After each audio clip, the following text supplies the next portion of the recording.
అధ్యాయము 1వ వచనం చూద్దాం.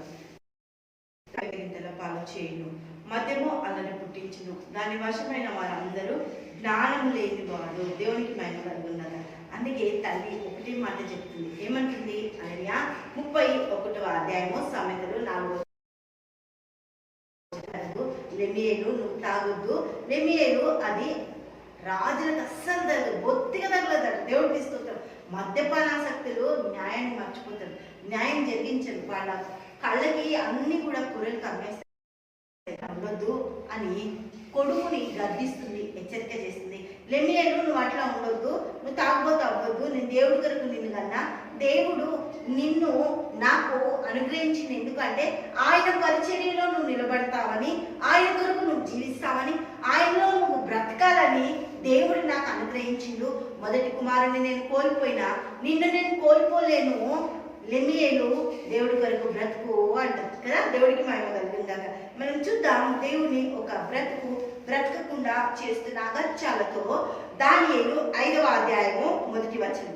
రాజుకు బెల్షస్సర్ తన అధిపతులతో 1000 మందికి గొప్ప విందు చేయించి ఆ 1000 మందితో కలుసుకొని ద్రాక్షారసం తాగుచుండెను. బెల్షస్సర్ ద్రాక్షారసం తాగుచుండగా తానును తన అధిపతులను తన రాణులను తన ఉపపత్నులను వాటిలో ద్రాక్షారసం పోసి తాగునట్లు తన తండ్రి అగు దేవునికి స్తోత్రం హల్లెలూయా నెబుకద్నెజరు యెరూషలేములోని ఆలయంలో నుండి తెప్పించిన వెండి బంగారు పాత్రలను తెమ్మని ఆజ్ఞయించెను. అందుకు వారు యెరూషలేములోని దేవుని నివాసమగు ఆలయంలో నుండి తీసుకున్న సువర్ణోపకరణములను తెచ్చి ఉంచగా అతని అధిపతులు అతని రాణులు అతని ఉపపత్నులు వాటిలో ద్రాక్షారసం పోసి తాగిరి. వారు బంగారు వెండి ఇత్తడి ఇనుము కర్ర రాయి అను వాటితో చేసిన దేవతలను స్తుతించుచు ద్రాక్షారసం దేవుడికి మహిమ కలుగుతుందా. ఈ బెల్షస్సర్కి దేవుడు తెలియదా? నెబుకద్నెజరు దేవుడిని దానియేలు దేవుడు ఎంత గొప్పవాడని రాపించిండు తెలియదా? అన్ని తెలుసు. నెబుకద్నెజరు ఈ బెల్షస్సర్కి తాత. దేవుడికి మహిమ కలుగుతుందా. పరిస్థితుల్లో దేవుడితో తన జీవితాన్ని కట్టుకోవాలా, ద్రాక్షారసంతో కట్టుకోవాలా?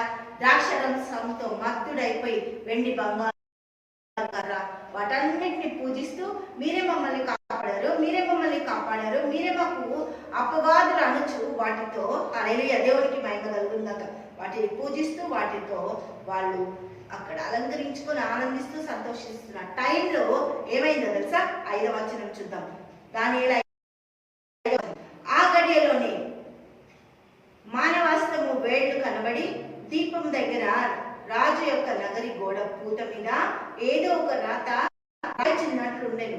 రాజు ఆ హస్తము రాయట ముఖము వికారమాయను.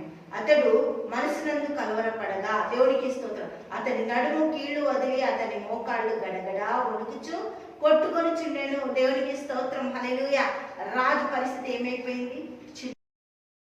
గారడి వాళ్ళని, అక్కడున్న మాంత్రికులని, అక్కడున్న జ్యోతిష్కులని, కల్దీయులని అందరిని పిలిపించిందంట. ఎవ్వరు కూడా ఆన్సర్ ఇవ్వలేకపోయింది. దేవాది దేవుని పనికి దేవుడే ఆన్సర్ ఇవ్వాలి. దేవునికి మహిమ కలుగును గాక హల్లెలూయా. మద్యము చాలా వినాశనానికి దారితీస్తుందని లెమియేలు తల్లి లెమియేలుకి బోధిస్తుంది. హల్లెలూయా దేవునికి స్తోత్రం. గొప్ప కార్యాలు చేస్తున్న గొప్ప దేవుని కలిగి ఉన్న ఈ యొక్క బెల్షస్సరు దేవుడితో సావాసం చేయకుండా మద్యముతో అన్య దేవతలు వాళ్ళు పెట్టుకొని పూజిస్తున్నారు కదా. భయంకరమైన పరిస్థితి. దేవుడికి మహిమ కలుగును గాక హల్లెలూయా. తండ్రి యేసయ్యకే స్తోత్రం ప్రభా. లెమియేలు నీకు లోబడేటట్లు నువ్వు మార్చి తల్లి ఉపదేశం అక్కడ పెట్టినావు.